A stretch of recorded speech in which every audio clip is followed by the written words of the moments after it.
Hi all, எல்லோரும் எப்படி இருக்கீங்க?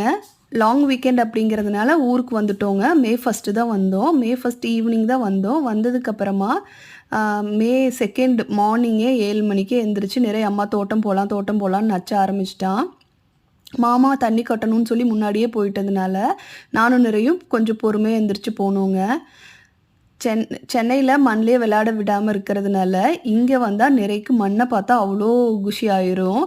தண்ணியில் விளையாடணும், தொட்டியில் விளையாடணும்னு சொல்லிட்டு ரொம்ப ஆட்டம் போடுவோம். இங்கே வந்து என்ன பண்ணாலுமே நான் விட்டுருவேன். எப்பாவது ஒரு நாள் தானே இந்த மாதிரி சான்ஸ் கிடைக்கும் அப்படின்னு சொல்லிட்டு நல்லா ஜாலியாக மண்ணில் விளையாண்டுட்டு இருந்தாருங்க. நான் வந்து மாங்காயெல்லாம் எப்படி திரண்டிருக்கு அப்படின்னு சொல்லிட்டு போய் காட்டுக்குள்ளே பார்த்துட்டு இருந்தேன். லாஸ்ட் டைம் வரப்போ மாங்காய் வந்து திரடாமல் இருந்துச்சு. இந்த தடவை கொஞ்சம் நல்லாவே திரண்டுருச்சு. ஒரு சில மாங்காய் வந்து பழுக்கிற கண்டிஷனுக்கும் வந்துருச்சுங்க.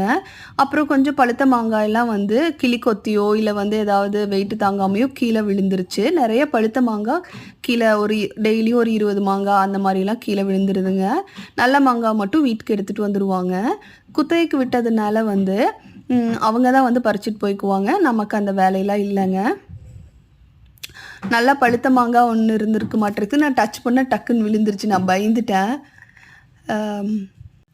சொட்டு நீர் பாசனம் அப்படிங்கிறதுனால வந்துட்டு மாமா ட்ரிப் மட்டும் ஓப்பன் பண்ணி விட்டாங்கன்னா அது மரத்துக்கெல்லாம் பாஞ்சுக்கும்.